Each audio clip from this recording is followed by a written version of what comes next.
All right, everyone. I broke the tripod, but hopefully I can make it up to Dr. Y by not having the ceiling in this video. So I'm holding the camera a little bit weird, but hopefully no ceiling. Hopefully we'll not make up for a little bit. See if I can do an impromptu speech here and see how this goes. All right, this video we're reviewing the book Building a Story Brand by Donald Miller. Very good book. It's kind of about what it sounds like. The executive summary portion of this video is what we're going to go with right now. Executive summary.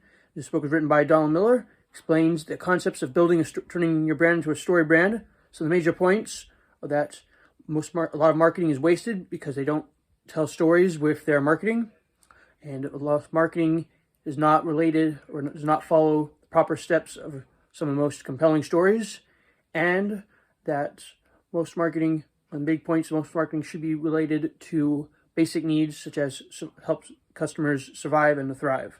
I'm going to go into the first main section of this book, which is why most marketing is a money pit. Most marketing is a money pit, according to Donald Miller, because it does not help with some of the basic needs. In points is that most marketing is to help with external needs, but most customers buy things to help with internal needs. Most external needs, obviously just when it's cold, you externally need a coat. But internal need could be that, how you feel warm on the inside, or how that quote reminds you of a coat that your grandma gave you when you were really little. That could be some internal needs. So, the first section just mentions how it's important to build a training brand into a story brand by following these 7 steps, storyboard 7 steps of a compelling story. And I mentioned how almost any really good compelling story followed at least most of these 7 steps to be very successful. So certain examples they use are Pirates of the Caribbean, Star Wars, Lord of the Rings, and Rudy. So there's quite a few of these. So let's go see what the 7-step process is. The 7-step process is, first there's a hero who has a problem. So step 1. Here's the hero. Well, you learn a bit more about him, what he does. And it's very important to, figure out what's going on very quickly. Otherwise, this plot is just going to be pretty useless. Step 2 of the plot is there's the problem. And the problem is usually external, something that disrupts the serenity that the good guy was having at the beginning, or the hero was having. The third step is the hero meets the guide. The guide, someone to be a good guide, who's going to have empathy and authority. The guide for most of these movies was Frodo had Gandalf, Luke had Obi-Wan, and then Yoda, and so on and so forth. Katniss Everdeen had Haymitch. So these guides were not the heroes themselves, which is something very important, which we're going to mention why that's important for marketing here in a second. But the guide helps the hero complete the mission and to grow. Step 4 is the story is the guide comes up with a plan or presents a plan to the hero.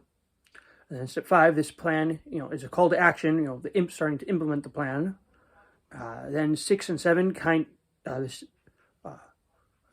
these are kind of shared in different orders throughout the book. So 6 and 7. 6 could be 7 or 7 could be 6, basically. And that's our, what's going to happen if it fails, or what happens if it succeeds. For example, in The Lord of the Rings, if Frodo fails to destroy the ring, everywhere in Middle-earth falls and gets taken over. If he succeeds, the peace is restored and the bad guy is defeated forever. So that's just some examples of the 7-step story process. And now to wrap it in with marketing, which is something that really shows up in section 2 of the book, which is building your story brand. It tells you a bit more about how to do it.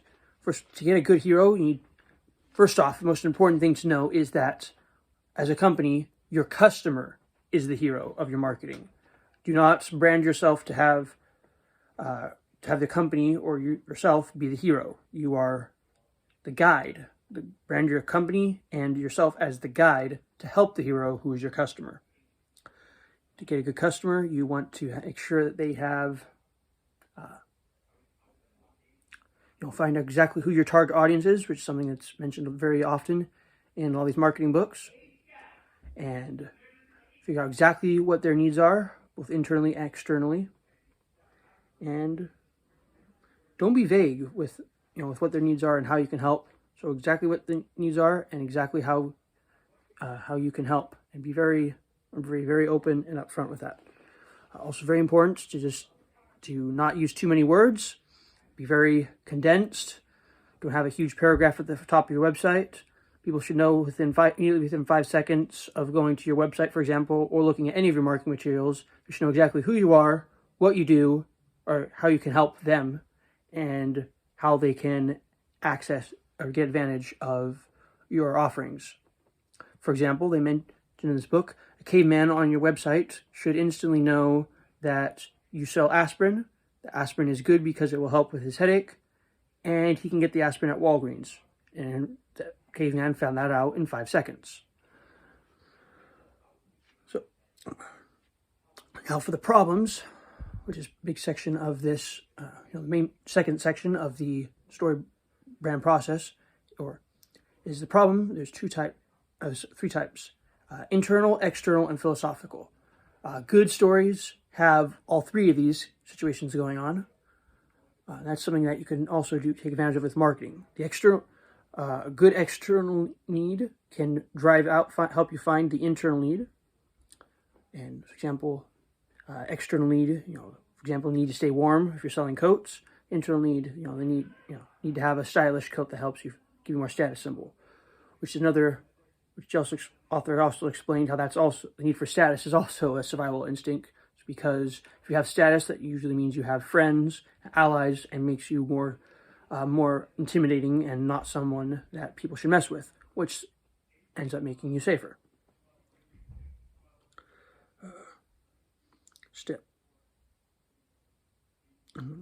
Philosophical needs are basically what they sound like. It has to do with philosophy of the situation and what's going on. And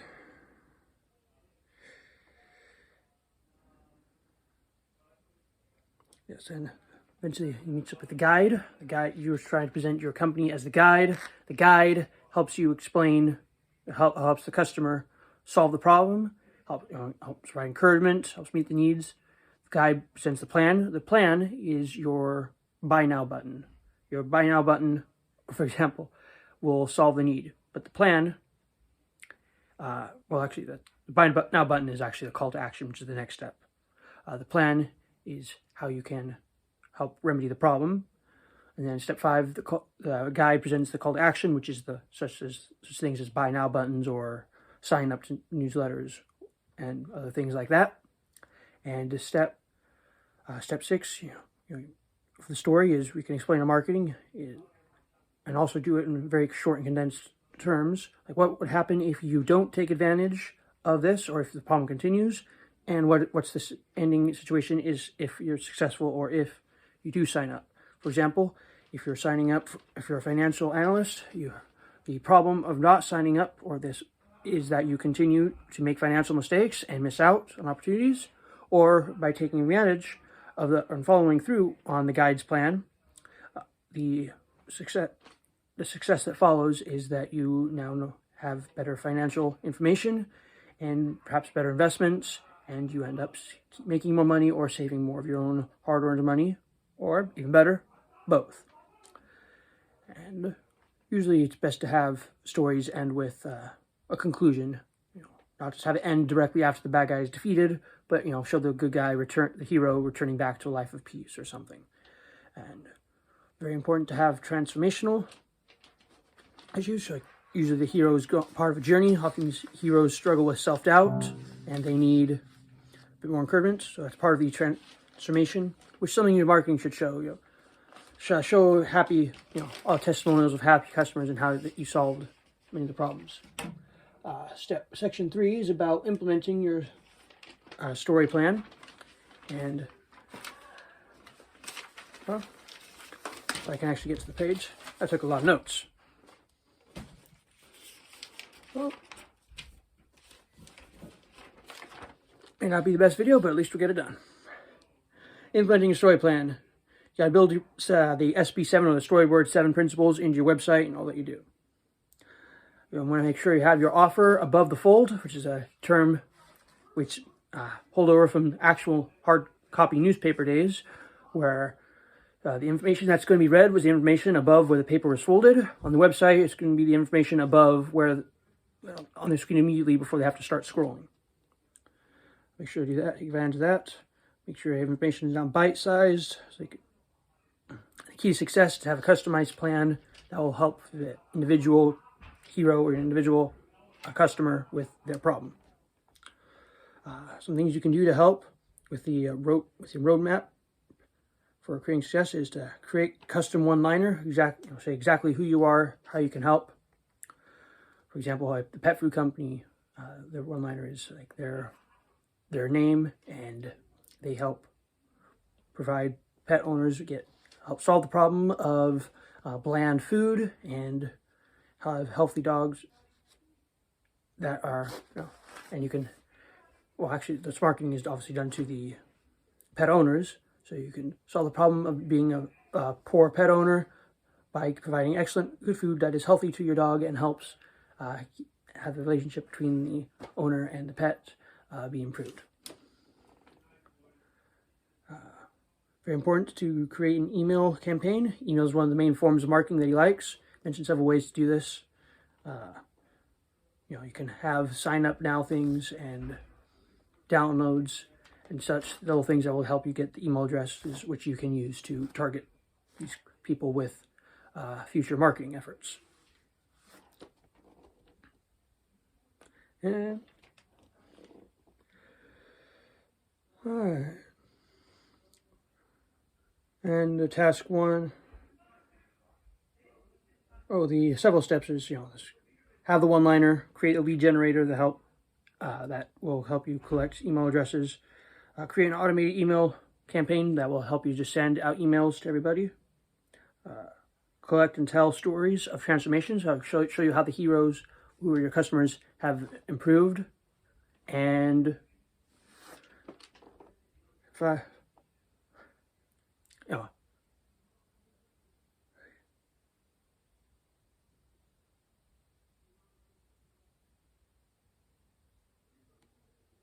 create a system that generates referrals. I need to be able to read more of my notes easily.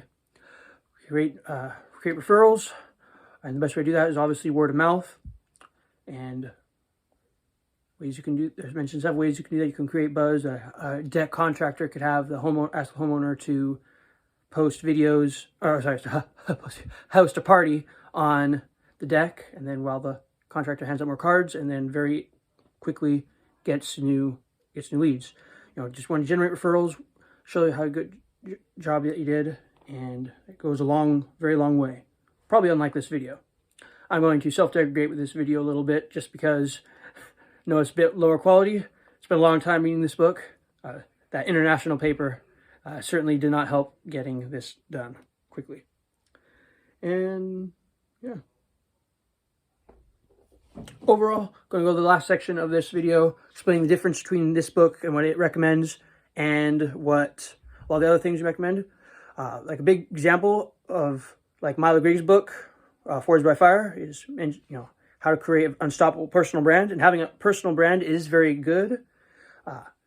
However, and she does, one of the similarities between what Milo Griggs recommended, for example, and this book from Donald Miller, is that you should be customer-centric. However, this book Donald Miller takes it to a more of an extreme. Have the customer be a complete hero. You're just simply the guide. I think Milo Griggs' book was a bit more focused on how to make yourself more appealing. This section of the book, this building a story brand, is just how to do something that the customer will like. So I think like the main difference is between what Donald Miller recommends and what a lot of other marketing groups recommend. And as the main difference, I greatly enjoyed working on this project, reading the book. Hopefully I can do a bit better video for the next assignment. See you later.